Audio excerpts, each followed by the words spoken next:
Shalom saudara, kita bertemu lagi di dalam kebaktian. Kita percaya bahwa Tuhan hadir di tengah-tengah kita dan akan berfirman kepada kita, memberi kekuatan, memberikan pimpinan akan kebenarannya kepada kita. Sebelum kita membaca firman Tuhan dan merenungkan khotbah yang akan disampaikan, saya ajak saudara untuk berdoa memohon pimpinan dan pertolongan Roh Kudus. Mari saudara sekalian.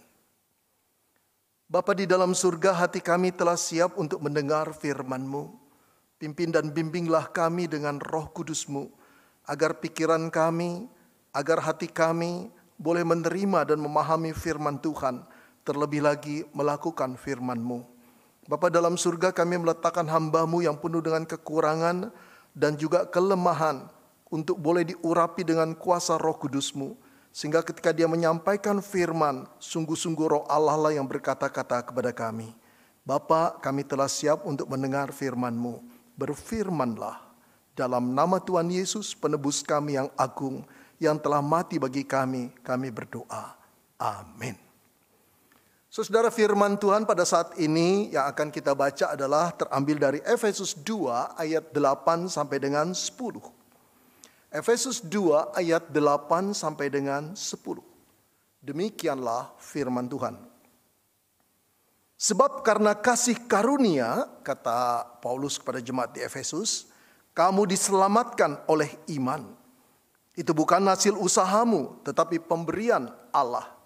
Itu bukan hasil pekerjaanmu, jangan ada orang yang memegahkan diri. Karena kita ini buatan Allah, diciptakan dalam Kristus Yesus untuk melakukan pekerjaan baik yang dipersiapkan Allah sebelumnya. Ia mau supaya kita hidup di dalamnya. Saudara-saudara yang dikasihi Tuhan, pada waktu saudara masih duduk di bangku sekolah atau bangku kuliah, pernahkah saudara datang ke kelas tanpa mengerjakan PR? Saudara datang ke kelas tidak mengerjakan PR saudara. Dan PR itu harus dikumpulkan di jam pertama. Dan PR itu begitu banyaknya. Dan dosen yang memberi tugas PR itu begitu galak dan menakutkannya. Bagaimana perasaan saudara?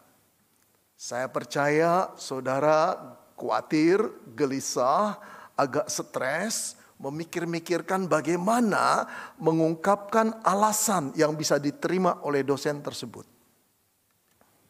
Saudara-saudara, apa sebabnya sih saudara sampai tidak mengerjakan PR saudara? Kalau saya menganalisis, mungkin ada berbagai kemungkinan. Kemungkinan yang pertama, saudara tidak tahu ada PR itu. Kalau itu diungkapkan sebagai alasan, apakah bisa diterima oleh dosen itu? Padahal hampir seluruh kelas, student itu tahu ada PR. Yang kedua, barangkali saudara-saudara tahu, tapi saudara lupa. Bagaimana kalau jawaban lupa diungkapkan pada dosen tersebut? Kira-kira bisa diterima tidak? Saya kira tidak bisa, bukan? Dosen itu tidak mau tahu lupa atau tidak lupa, harus dikerjakan. Yang ketiga, saudara-saudara tahu, tapi saudara nggak minat mengerjakannya. Kenapa sih nggak minat? Saudara sedang asik dengan aktivitas pribadi saudara. Sampai waktunya keesokan hari ketika ke kelas, saudara sadar saudara belum mengerjakan PR itu. Waduh saudara, jadi apa yang harus diberikan, jawab apa yang harus diberikan, alasan apa yang harus diberikan kepada dosen itu. Apalagi kalau dosen itu tahu bahwa saudara bisa kuliah di situ karena disponsori oleh seseorang. Saudara tidak mampu kuliah di tempat universitas yang mahal itu.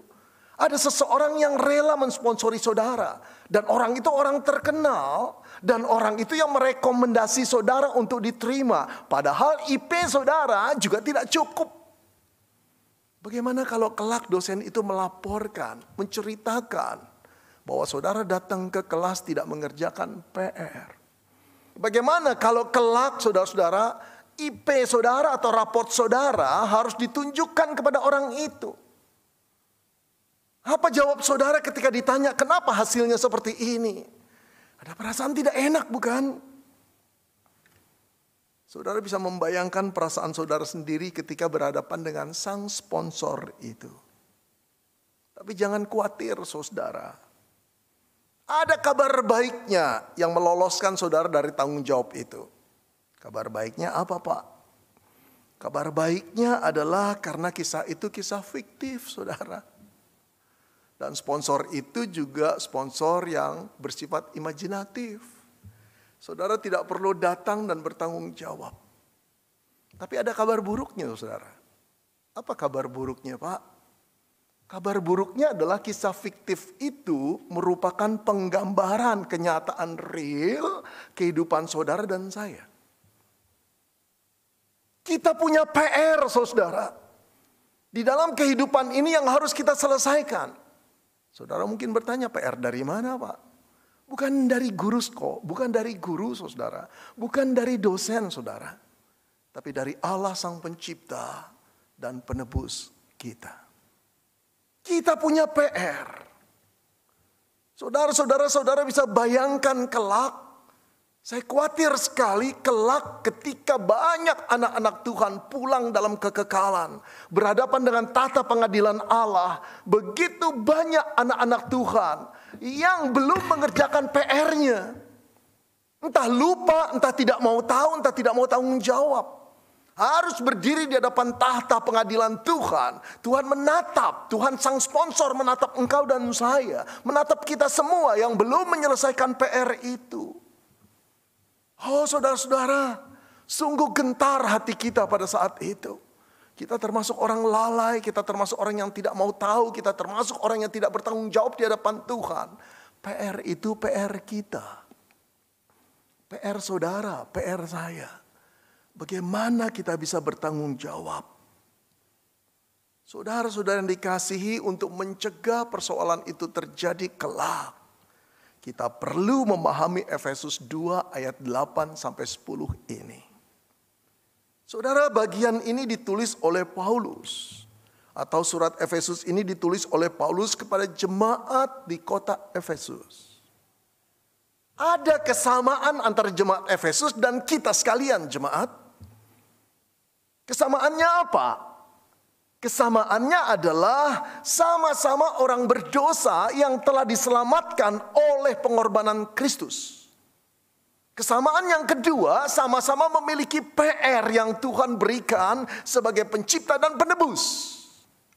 Nah, kesamaan itu sangat menarik. Berarti apa yang dikatakan Paulus kepada jemaat Efesus juga diperuntukkan bagi saudara dan saya. Mari kita dalami agar kita lolos dari pengadilan Tuhan, mempertanggungjawabkan jawab PR yang mungkin belum kita kerjakan. Saudara, Efesus 2 ayat ke-8 berkata demikian. Sebab karena kasih karunia, kamu jemaat Efesus, kata Paulus, diselamatkan oleh iman. Atau diselamatkan melalui iman, melalui kepercayaan kamu itu. Itu bukan hasil usahamu, itu pemberian Allah. Itu bukan pekerjaanmu, jangan ada orang yang memegahkan diri. Saudara, dalam 2 ayat ini, 8 dan 9, Paulus menegaskan bahwa keselamatan atau hidup kekal di surga itu diperoleh jemaat Efesus bukan karena usaha mereka. Bukan karena kebaikan mereka, bukan karena upaya mereka, bukan.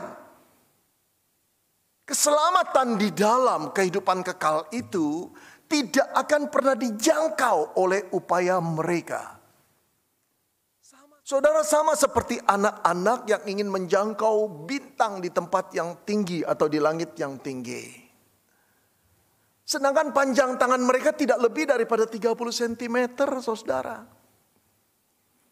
Seandainya mereka pun naik ke atas meja, lalu memakai galah atau bambu untuk mengambil bintang itu, dan mereka ada di lantai menara tertinggi dunia, masih tidak terjangkau bintang yang tinggi itu.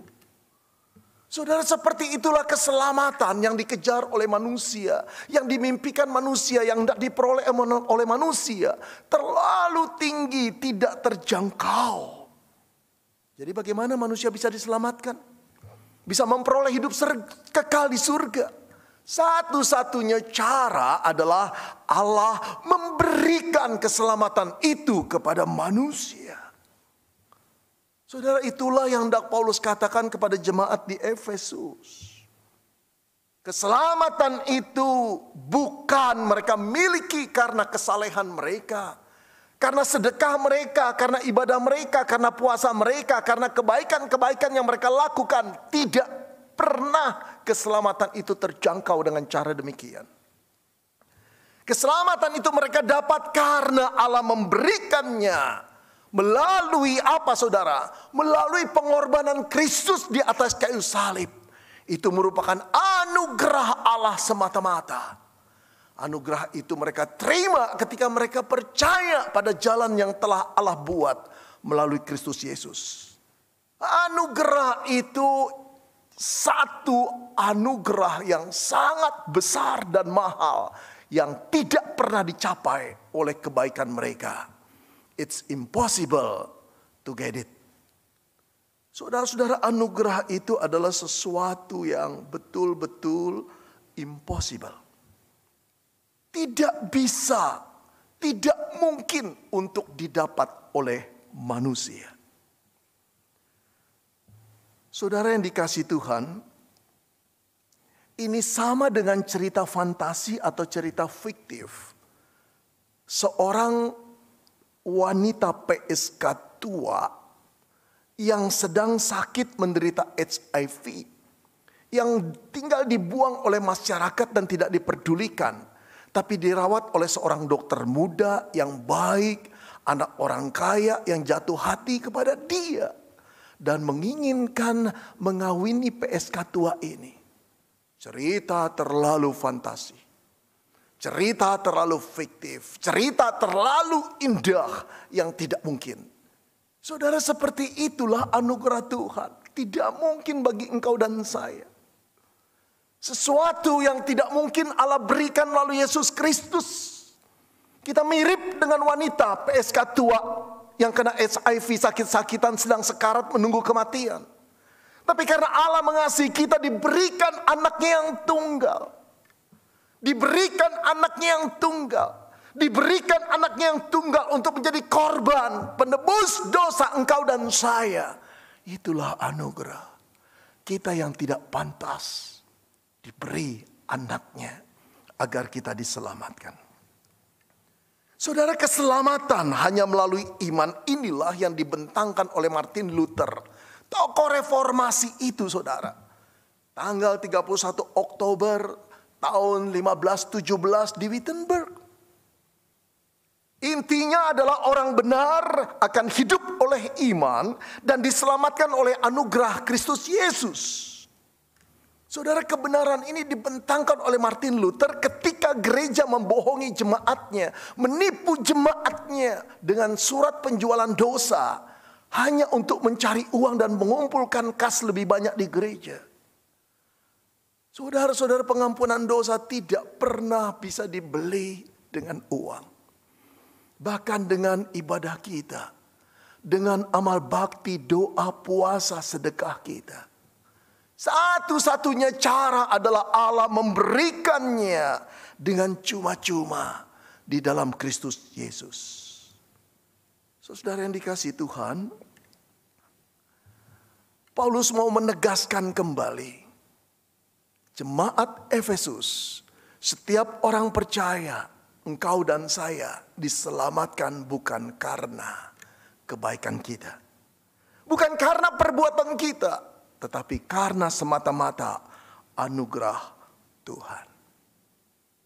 Saudara, sekarang kita lanjutkan. Apa yang Tuhan inginkan setelah kita diselamatkan? Apakah hanya sekedar kita mendapat surga? Dijamin kalau meninggal dunia diterima oleh Tuhan tanpa diperhitungkan lagi kesalahannya. Saudara-saudara, Efesus 2 ayat 10a mengatakan demikian.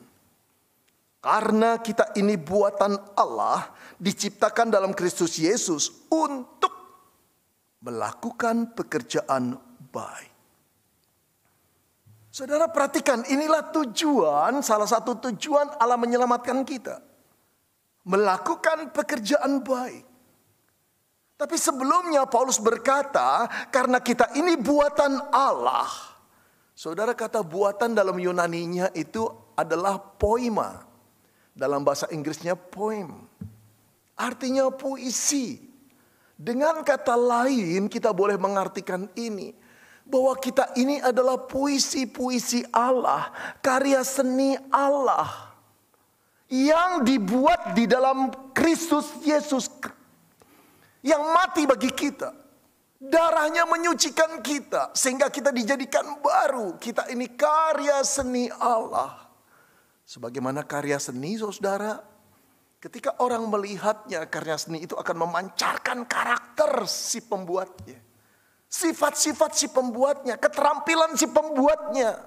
Sehingga orang memuji si pembuatnya. Allah mengharapkan engkau dan saya seperti itu. Saudara-saudara, kita ini karya seni Allah di dalam Kristus Yesus. Seharusnya di dalam hidup kita setelah diselamatkan, memancarlah keagungan karakter Allah. Melalui hidup kita, tutur kata kita, perbuatan kita, kesaksian hidup kita, kebaikan-kebaikan yang kita lakukan. Yang dirasakan oleh orang-orang di sekeliling kita, saudara. Sampai mereka begitu kagumnya. Kemudian akan berpikir, siapa yang membuat kita seperti ini? Sang pencipta dan penebus kita. Saudara, penting sekali untuk dicatat sebelum kita melanjutkan. Bahwa Paulus tidak sedang menekankan kita diselamatkan melalui perbuatan baik kita. Tidak sama sekali. Tapi Paulus ingin mengatakan sebagai orang yang telah diselamatkan. Seharusnya hidup kita mengeluarkan perbuatan baik. Yang pada akhirnya orang akan memuji sang pencipta kita, Bapa Surgawi. Mari kita lanjutkan lagi. Apa sih arti pekerjaan baik itu? Saudara, lawan pekerjaan baik atau perbuatan baik, good works, itu adalah perbuatan jahat, evil works. Ayat 2 memperjelas itu, saudara. Di dalam ayat 2, Paulus mengatakan, hai jemaat Efesus, dulu kamu hidup di dalamnya. Di dalam apa? Ketika kamu mengikuti jalan dunia. Karena kamu mentaati penguasa kerajaan angkasa, yaitu roh yang sekarang sedang bekerja di antara orang durhaka. Saudara, perhatikan penjelasan ini. Paulus ingin mengatakan dulu jemaat Efesus itu hanya melakukan pekerjaan-pekerjaan jahat. Apa pekerjaan jahat itu? Yang pertama, mengikuti jalan dunia. Bagaimana sih orang yang mengikuti jalan dunia? Hidup untuk diri sendiri, egois, serakah, tidak peduli dengan kesulitan orang lain. Bagaimana sih orang yang mengikuti jalan dunia? Membanggakan diri sendiri, sombong, memandang rendah orang, merasa diri benar. Bagaimana sih orang yang mengikuti jalan dunia? Menganggap orang lain itu sebagai saingan yang harus disingkirkan, bahkan dibunuh demi pencapaian tujuannya. Tidak punya belas kasihan sama sekali. Inilah cara dunia memandang orang lain. Lalu Paulus mengatakan engkau juga mentaati penguasa kerajaan angkasa. Yaitu roh yang sekarang sedang bekerja di antara orang-orang durhaka. Roh apa? Roh setan, saudara. Roh-roh yang memberontak kepada Allah. Roh kebencian, roh penjina, roh kegelapan. Itulah yang dilakukan di dalam perbuatan-perbuatan jahat. Tapi sekarang Paulus mengatakan engkau sekarang adalah karya seni Allah. Diciptakan di dalam Kristus Yesus. Karena itu harus melakukan perbuatan-perbuatan baik. Lawan perbuatan baik adalah perbuatan jahat. Oleh karena itu kita harus menyingkirkan perbuatan jahat dan melakukan perbuatan baik. Yaitu hidup bukan lagi di jalan dunia, tapi di jalan Tuhan. Hidup bukan untuk diri sendiri, tapi hidup untuk mengasihi sesama dan mengasihi Tuhan. Hidup tidak egois, hidup tidak serakah, hidup justru berkebalikan dengan itu. Penuh kasih, perhatian kepada orang. Tidak membanggakan diri sendiri, tetapi melihat kebanggaan itu di dalam Tuhan yang berkarya dalam dirinya. Rendah hati, mengutamakan orang lain, hormat pada orang lain, tidak menganggap orang lain sebagai saingan, tetapi sebagai sesama yang kadangkala harus ditolong, ditopang, diberi kekuatan, diberdayakan. Itu semua perbuatan baik. Saudara-saudara yang dikasihi Tuhan, bukan lagi mentaati roh-roh yang sekarang sedang bekerja di antara para pendurhaka. Bukan lagi dikuasai oleh roh kebencian, perjinahan, perpecahan, enggak. Tapi roh yang penuh kasih, Roh Kudus yang memimpin di dalam kekudusan, kasih dan kebaikan. Saudara, perbuatan baik itu dilakukan oleh orang percaya. Sebagai buah, dia telah diselamatkan oleh anugerah Allah. Saudara, keselamatan yang kita terima itu, kita terima dengan cuma-cuma. Tapi jangan sampai hidup kita berakhir dengan cuma-cuma. Biarlah keselamatan yang Allah beri itu betul-betul menjadi bau-bauan yang harum bagi nama Tuhan. Saudara, hidup yang telah diselamatkan seharusnya bergairah untuk melakukan pekerjaan baik. Karena itu telah didesain Allah seperti ini untuk kemuliaan Allah. Saudara-saudara, saya ingin masuk pada karakteristik pekerjaan baik yang Paulus nyatakan dalam Efesus 2 ayat 10b. Mari kita dalami lagi, saudara. Paulus berkata, karena kita ini buatan Allah diciptakan dalam Kristus Yesus untuk melakukan pekerjaan baik. Yang, Paulus katakan, dipersiapkan Allah sebelumnya. Ia mau supaya kita hidup di dalamnya. Saudara yang luar biasa, pekerjaan baik itu atau perbuatan-perbuatan baik itu telah dirancang Allah. Kapan dirancang Allah? Bukan pada waktu setelah kita diselamatkan. Dengan ajaib, Alkitab mengatakan yang dipersiapkan Allah sebelumnya. Kapan? Sejak dalam kekekalan. Kapan? Sebelum engkau dan saya diselamatkan. Berarti di dalam rancangan Allah memang sudah ada kapling-kapling yang dipatok Allah untuk dikerjakan bagi orang-orang yang akan diselamatkan Tuhan. Engkau dan saya, kita semua, termasuk jemaat Efesus. Ada kapling-kapling bagianmu dan bagianku yang secara spesifik harus engkau lakukan dan aku lakukan. Tidak untuk orang lain lakukan. Saudara-saudara, apakah kita akan mampu melakukan kapling yang sudah Tuhan petakan buat kita? Dan bagian-bagian orang itu berbeda-beda. Ada kapling yang besar, ada kapling yang luas, ada kapling yang cuma sepetak kecil. Tapi masing-masing diberi oleh Allah atas kedaulatan Allah. Kita tidak bisa komplain, kita tidak bisa menuntut. Itulah PR engkau dan PR saya. Engkau barangkali khawatir, mampu gak ya melakukannya? Aku hanya orang sederhana. Saudara, kalau Allah memberi kepadamu dan kepadaku, kepada kita sekalian, maksud sih dia tidak memampukan engkau dan saya? Saya akan bacakan tulisan Paulus kepada anak rohaninya yang merasa minder, rendah diri, tidak mampu mengembalakan sebuah jemaat. Di dalam 2 Timotius 3 ayat 17 Paulus berkata, tiap-tiap manusia kepunyaan Allah diperlengkapi untuk setiap perbuatan baik. Diperlengkapi. Tuhan bukan cuma memberikan kapling perbuatan baik yang harus kita lakukan, tetapi kelengkapannya untuk kita mampu melakukannya, termasuk kesempatannya disediakan Tuhan. Disediakan Tuhan. Yang lebih ajaib lagi, saudara, bahkan bukan cuma disediakan pas-pasan. Di dalam 2 Korintus 9 ayat 8 Paulus berkata, malah berkelebihan. Kesempatan, kemampuan untuk melakukan berbagai kebajikan itu berkelebihan dalam hidup kita. Kalau demikian, saudara, tidak ada alasan bagi kita untuk tidak bisa. Tidak ada peluang, tidak ada kesempatan, tidak ada dana, tidak ada tenaga, tidak ada. Satu-satunya alasan kita tidak melakukan karena memang kita tidak mau.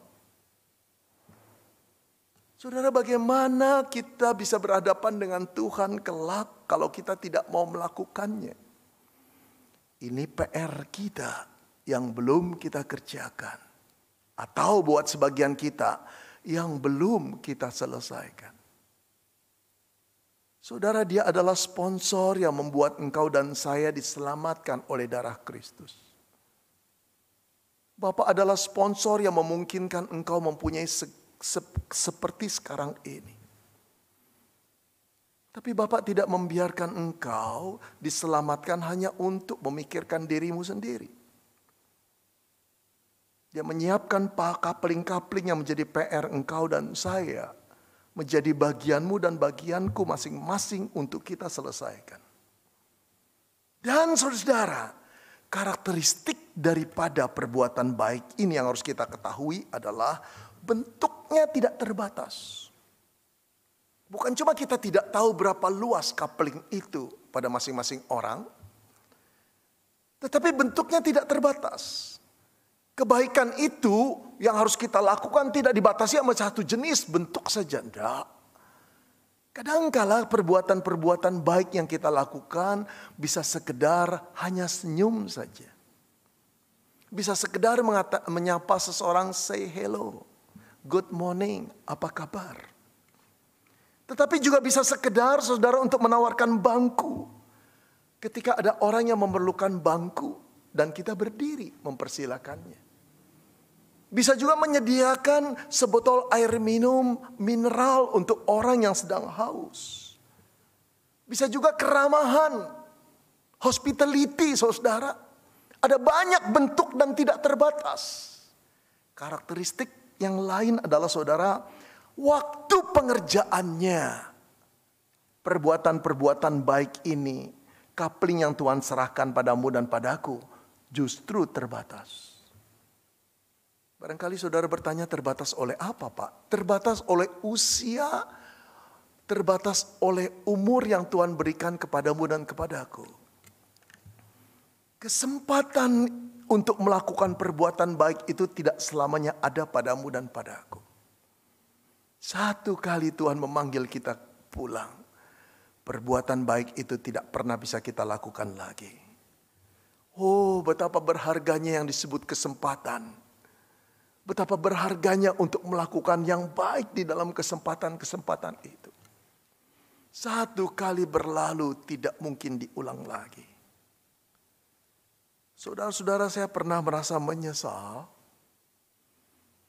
Ketika pada satu pagi saya jalan pagi bersama istri saya. Ketika habis jalan pagi, saudara menuju pulang ke rumah, saya melihat seorang ibu tua memungut kayu-kayu bakar. Lalu dia membawa karung plastik yang sudah begitu banyak. Dengan jalan membungkuk-bungkuk, ibu tua itu mulai menggendong, kemudian menyeret karena tidak kuat. Pada waktu saya melewati, saya lihat di dalam tumpukan kayu bakar itu ada singkong, saudara. Rupanya dia melewati perkebunan singkong. Lalu mungkin singkong liar menggalinya dan mengambilnya, mencabutnya. Jelas saudara-saudara, karung kayu itu berat sekali. Tidak lama kemudian ibu itu duduk di trotoar. Ada perasaan kasihan. Ada perasaan, ada bisikan Tuhan, tolong ibu itu. Saya tidak tahu apa yang harus saya tolong. Apakah saya harus membawa karung yang begitu berat? Saya juga punya problem back pain, saudara. Pernah dioperasi saraf terjepit. Tapi saya berpikir, saya akan pulang cepat-cepat, saya akan ambil uang dan menolong ibu itu atau membantu ibu itu. Saudara, kemudian 10 menit kemudian saya sampai ke rumah, tapi saya masih berlama-lama sedikit. Saya kira ibu itu akan tetap di situ. Lalu 10 menit kemudian, saudara, setelah saya mengambil uang, saya mengambil mobil saya dan pergi ke tempat itu. Ibu itu sudah tidak ada. Saya mulai khawatir, saya tidak menemukan dia. Saya kemudian tancap gas keluar dari tempat olahraga itu, Kemudian ada jalan pertigaan antara ke kiri dan ke kanan. Ke kiri naik ke atas, ke kanan ke bawah. Saya duga dia ke bawah. Saudara, saya lanjutkan mobil saya ke bawah cepat sampai ujung saya tidak dapati ibu itu. Saya mulai khawatir, saya kehilangan kesempatan melakukan kebaikan hari itu. Saya putar, saya naik ke kiri, ke atas. Sampai ujung saya tidak ketemukan ibu itu. Dengan perasaan malu, sedih, kecewa, saya pulang ke rumah dan istri saya berkata, ketemu Ben ibu itu? Enggak. Saudara, ada perasaan sedih kalau ada satu kesempatan melakukan kebaikan itu hilang. Kenapa saya berlama-lama? Masih untung hidup saya belum berakhir, saudara. Tuhan masih memberikan saya kesempatan untuk melakukan banyak kebaikan. Dan kalau kesempatan itu diberikan oleh Tuhan di depan mata kita, jangan tolak. Itu adalah kaplingmu, itu adalah kaplingku, itu adalah bagianmu dan bagianku. Bagian kita sekalian. Kita diselamatkan untuk melakukan pekerjaan-pekerjaan baik, biar kita selalu bergairah, bukan dengan keterpaksaan. Keselamatan yang Yesus berikan memberikan kita kasih seperti Yesus mengasihi kita. Jangan tahan kasih itu. Jangan tahan kasih itu hanya untuk diri kita sendiri. Dia akan habis. Kasih ilahi itu tidak akan pernah habis ketika kita pakai untuk mengasihi orang lain. Tidak akan pernah berhenti. Dia seperti air yang mengalir yang tidak pernah akan surut. Saudara-saudara yang dikasihi Tuhan, mari kita lakukan pekerjaan baik. Di depan kita ada banyak orang yang perlu kita bantu, kita tolong.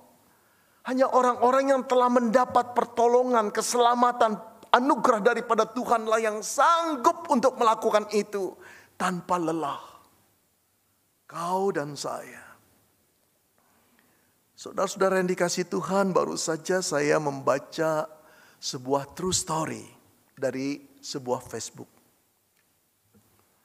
Menarik sekali, ini kisah tentang seorang ibu yang menjadi mahasiswa di sebuah universitas di Jerman.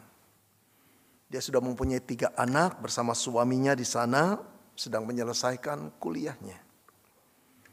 Dia berkata, satu kali di mata kuliah terakhir yang dia ambil, yaitu sosiologi, dia mendapat tugas dari dosennya. Tugas yang gampang, disebut smiling. Tugas itu.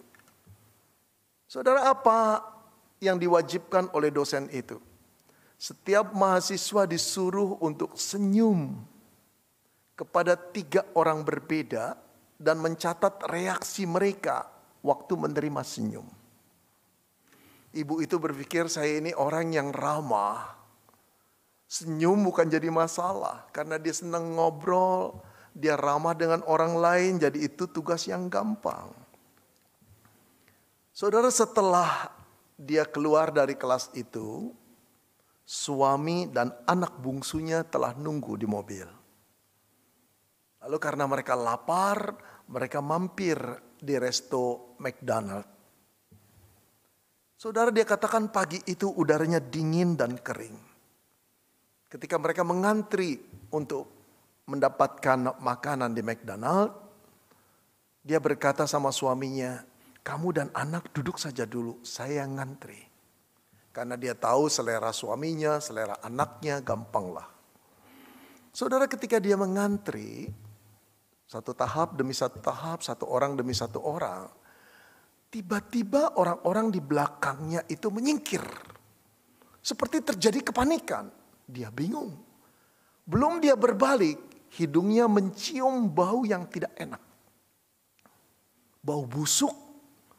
Seperti kotoran. Ketika dia berbalik ke belakang, dia lihat orang-orang menyingkir. Dan ada 2 orang di belakangnya. 2 orang tunawisma. 2 orang gembel yang berpakaian lusuh dan bau. Tanpa sadar dia menatap orang itu. Orang itu agak pendek, dia berkata. Mata orang itu memandang dia. Matanya lembut dan mau mengatakan, jangan usir aku Nyonya. Saudara, orang itu tersenyum lalu berkata, good day Mom. Tanpa sadar atau otomatis ibu itu senyum juga. Lalu dia kembali mengantri, sedangkan orang di depannya sudah pergi saudara, tidak tahan dengan baunya. Ketika dia sudah di depan, pelayan daripada McDonald itu berkata, ibu mau pesan apa? Lalu dia menengok pada dua orang itu. Satu pendek, satu biasa. Tapi orang yang biasa itu tangannya selalu bergerak dengan aneh. Dia sadar orang yang tingginya biasa itu saudara punya defisiensi mental. Jadi rupanya yang pendek itulah penjaganya atau penolongnya. Lalu ketika pelayan itu berkata, ibu mau pesan apa? Ibu itu berkata, silakan kalian dulu. Jadi dia menyingkir, dia liatin dua orang itu, bau luar biasa.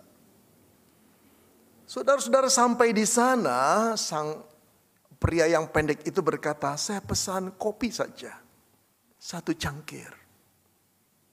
Saudara, kemudian kopi datang dan dibayar dengan kepingan-kepingan uang.